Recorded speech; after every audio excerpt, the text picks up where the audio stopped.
is one of those cases that... Okay, we'll talk about that at the end. Okay. Young love has always had its charm. In fact, many people still remember and reminisce about the first time they fell in love with someone or had their first relationship. However, the quite fine line between love and obsession often gets blurred, and that is where the danger lies. In this case I'm about to share with you of Ellie, love was the last thing on her mind, but her boyfriend, Thomas Griffiths, believed otherwise. Just 3 months into their short relationship. Ellie's parents, Carol and Matt Gould, paint quite the picture of Ellie as kind and loving. They said that she was just on the brink of adulthood. She was blossoming into this beautiful young lady. She was working hard at school, studying for her A-levels. She had just gotten herself a little waitressing job, and she was learning to drive and looking at different universities. Her father, Matt, says Ellie was a lot like her mother. She was just, well, a father would always say that she was a lovely child. She knew her own mind from a very young age. She was very determined. And he finished up by saying she was great fun and obviously grew into a beautiful, kind, loving young lady. So, Ellie Gould and Thomas Griffiths began a relationship during their A-levels. The two lovebirds had known each other since year 7, and her parents had just kind of quietly accepted their relationship. Ellie was a good student. She was a passionate horse rider, and she dreamt of joining the mounted police. Thomas had been on the school's rugby and swim team, and they were both quite academically gifted. Ellie's parents described Thomas as a quiet boy who seemed fairly well adjusted. At least, that had been the impression that they had of him before they received a rude awakening, is the only way I can put it. After 3 months of dating, Ellie broke up with Thomas, or Tom. She told her friends that he was suffocating her with his attention, and it made it really hard for her to concentrate on her studies. She had also shared with her friends that Tom had not taken their breakup very well. Little did Ellie know just how hard Tom had taken her rejection of him. On the 3rd of May, 2019, Ellie had been at home. She was studying while she waited to be picked up by one of her friends to go to school. During this time, Thomas, who had already been dropped off at school by his mother, takes the time to email his teachers to tell them that he wasn't well enough to attend his classes that day. And he takes the bus back home to his home in Derry Hill. He avoids his mother, hiding from her in his bedroom until he hears her leave, before he grabs a spare set of keys to one of the other cars in the household. I never found out whose car it was, if she left for work, but he drove himself to Ellie's house, illegally, mind you, because Tom did not have a driver's license. He comes inside and he finds Ellie in the kitchen.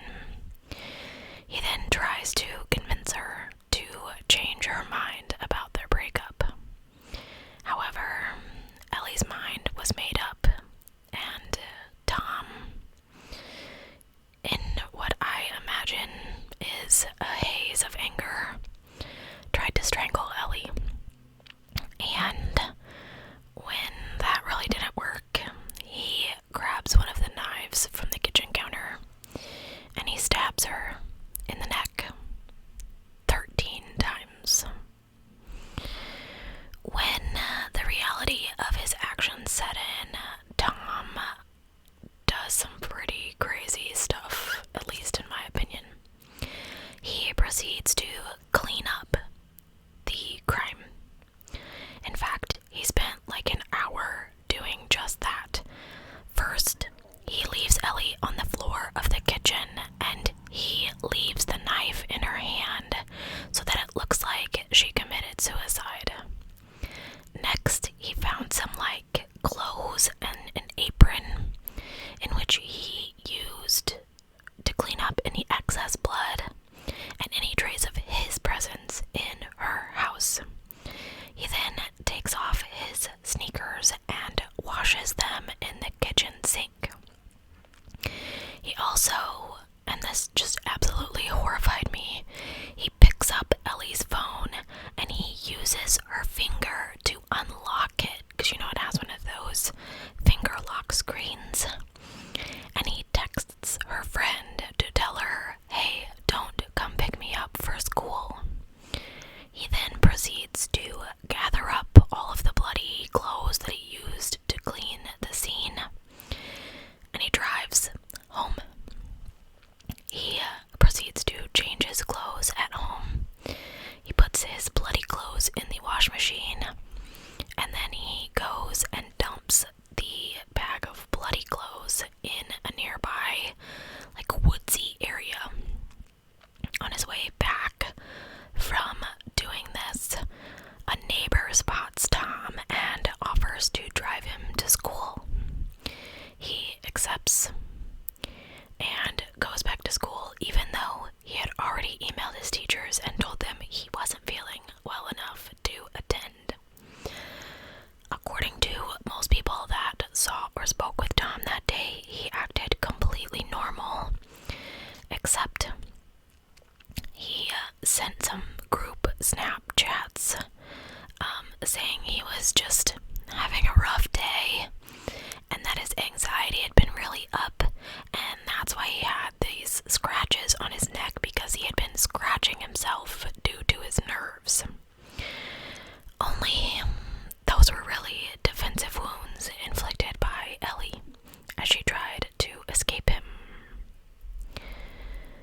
After school, his mom came to pick him up, and he pretended to have had a completely normal day.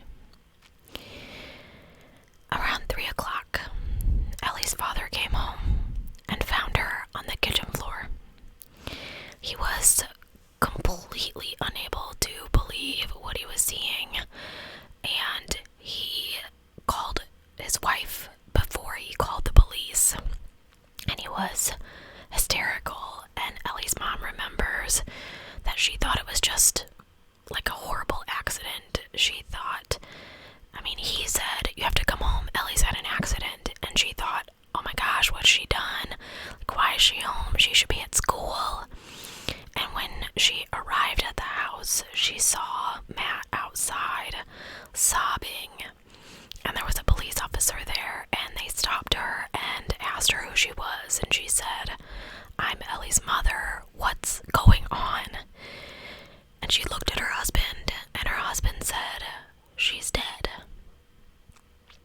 She remembers not being allowed in the house, that she and Matt were discussing what could have happened, and she theorized, well, maybe she stuck a knife in the toaster and fell back and hit her head, and he just couldn't get the words out to tell her what he saw.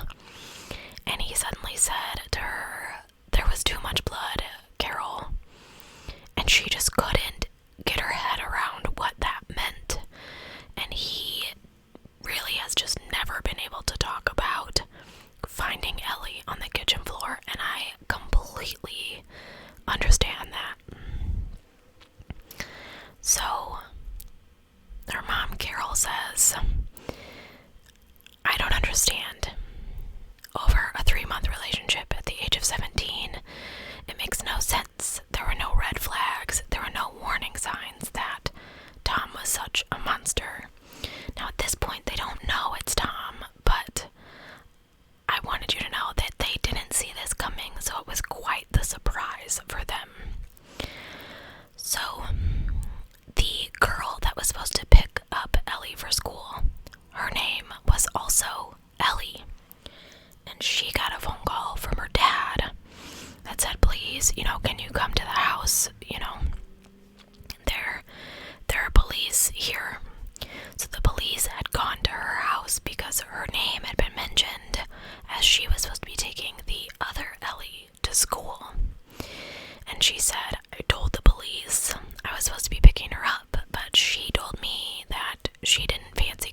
PBS channel, where after some investigation, the police turned their suspicions toward Tom. Their inkling was quite soon confirmed when they saw Tom's face. He had 3 self-defense scratches from Ellie, although he did say that they were self-harm marks due to the stress of exams and their breakup. Upon further investigation, the police dug a little deeper, and they found CCTV footage of Tom leaving school and catching the bus, of Tom driving to Ellie's house around the time of the crime. And when they looked into his cell phone records, his location services were on, and his phone put him at Ellie's house. And then the Wi-Fi router at his home also documented when he arrived and left both times. They had also discovered the discarded bag of bloody clothes in the woods near his house, as well as his bloody shoes. Now, the friend, Ellie, that I was previously talking about said, "When they arrest Tom, I thought, they've got the wrong guy. There's just no way he would do that." She later discovered it was in fact Tom who had used Ellie's phone to text her to make sure that she didn't find her there. Many friends of Ellie were interviewed, and they said that Tom was a nice guy and no one saw this coming. Another friend from school, identified only as Tilda, explained, "We were all friends, and when Tom got with Ellie, that was the only relationship going on. He was quite reserved, but he was a nice boy." This was her first proper, real relationship. He made her smile, and he made her laugh. But when it got to about 2 months in, he was a lot more invested in their relationship than she was. He was talking about kids and marriage, and she was kind of taken back a bit. It was kind of a red flag for her.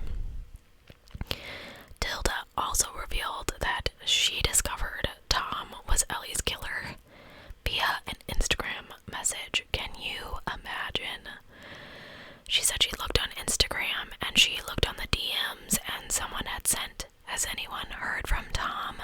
There are police cars outside of his house." And she remembered thinking, what? How? Why? Who? Why would he do this? Another friend named Harriet added that she had discovered online that Ellie, who she called the glue of their group, had died. She said she found an article that said a 17-year-old girl had been killed, and it released the road that it had been on, and it was Ellie's road. And she said she just didn't want to comprehend any of it. And as her friends and she were theorizing, they thought someone had broken in and killed her in the process. She had no enemies or anyone to be concerned about. That's what was so hard. We couldn't make sense of anything. And when they arrested Tom, we thought we knew him. We thought he wasn't capable of doing something like this. On the 6th of May, Tom was charged with Ellie's murder. Initially, of course, he denied everything, stating that he and Ellie were meant to study later together. He also expressed some concern about her whereabouts when the police came to question him. He tried to kind of con them into believing his innocence before the cause of their arrival had been revealed. However, he was remanded into custody anyway. And at first, he didn't even bother entering a plea in court. He had a provisional trial date that was the 28th of October, where he finally pled guilty to the murder. His sentence was handed down to him in November of 2019, which I felt like was really fast. That was the same year. Sometimes these people are, in jail forever. The court gave him life in prison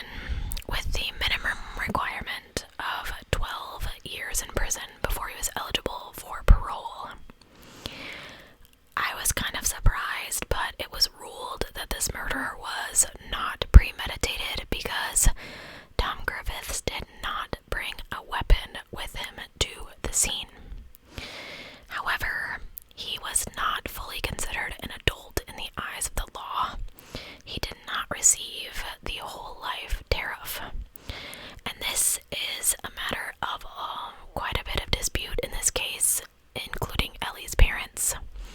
They believe that the severity of the crime had to be considered and treated at the same level as adults would have been. But it wasn't. Ellie Gould's funeral was held on May 29th at St. Mary's Church. The service was attended by many of her family and friends. Following Tom's sentence, this case was subsequently referred to the Attorney General's office under the unduly lenient sentence scheme. But on December 6, 2019, so just a month later, it was announced that it could not be referred to the Court of Appeal because the law prevents people under the age of 21 from being given the whole life tariff.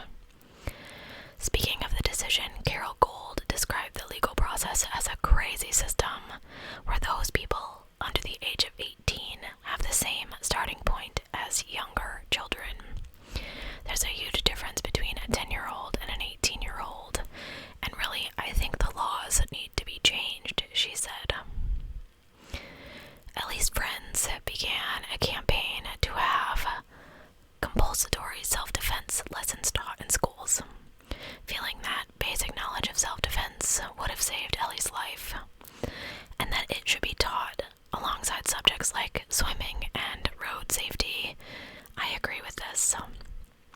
The campaign was backed by James Gray, the MP for North Wiltshire, and on 12 March of 2020, the matter was debated in the House of Commons. Vicky Ford, a junior minister with the Department of Education, ruled out making self-defense lessons compulsory for schools. I always say that wrong. But agreed to issue guidelines and ask head teachers if they felt self-defense classes were right for their schools. She said the balance of risk was much clearer with things such as swimming and road safety, but that teaching kids self-defense relied very much on the age and maturity of pupils and their understanding that it should only be used in emergencies, which I thought was completely ridiculous, and it is why I included it in this video. Gould subsequently campaigned for the introduction of Ellie's Law that would enable young offenders to be treated more like adults when convicted of such serious crimes like murder. In August of 2020, the Daily Telegraph reported that Robert Buckland, the Secretary of State for Justice, was reviewing the sentencing process and considered a graded approach depending on the age of the offender. On the 16th of September, Buckland presented the sentencing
said, the effects of your actions have not only snuffed out the life of this talented girl, but they have loaded pain on her friends and her family. As I was researching this case, I found a statement about Ellie that was written by her family, and I thought, as I finished up this case for you, I would read it to you. And it goes like this. We would like Ellie to be remembered as kind, a caring young lady with a wonderful, fun personality. From a young age, Ellie had a huge love for animals. Every spring, we would visit Lockham during lambing season, and during the summer holidays, we made many visits to animal farms to hold baby chickens, rabbits, and feed baby animals. On her first day at primary school, she put holes in her brand new shoes as she spent every playtime playing with her friends, crawling around on her hands and knees, being a cat. Ellie also loved our summer trips to Devon to stay at her aunt and uncle's house. She loved their puppy, Elsa, and whilst the other young cousins were scared of the lively puppy jumping up, Ellie wasn't. She had a wonderful way with animals, calming the puppy and making it do whatever she wanted. Every year from a young age, a pony was always featured on her Christmas or birthday wish lists.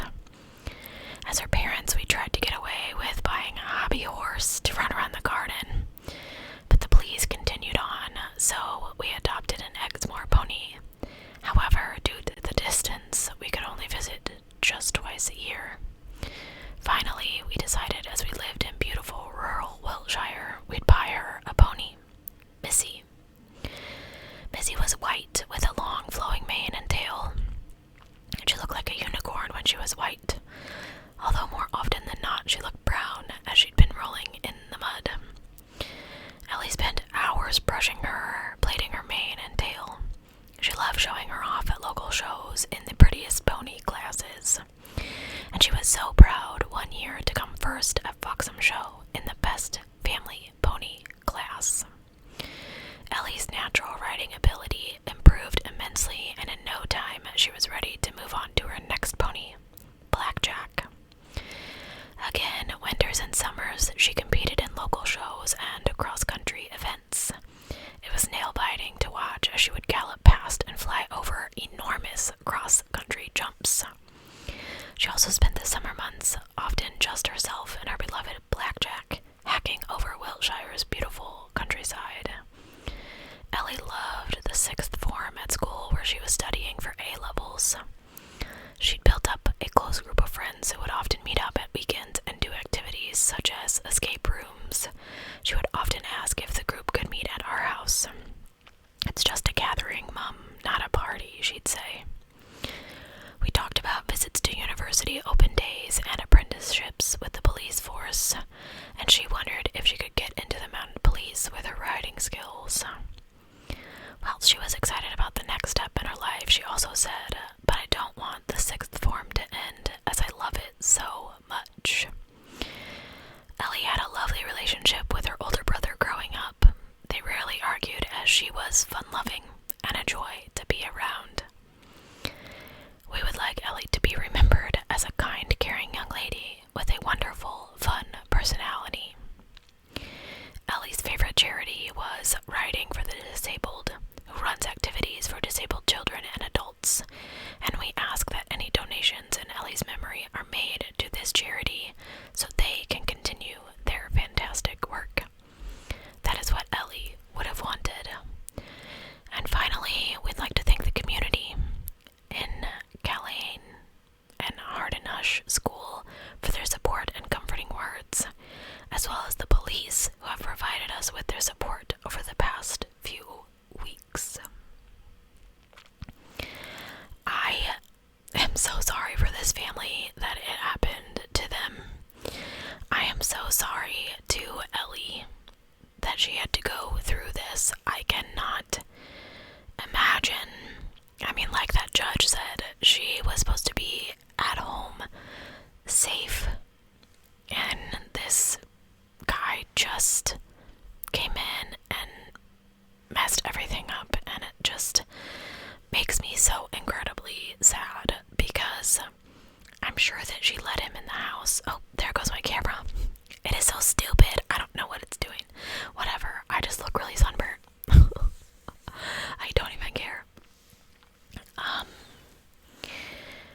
was mad because she broke up with him.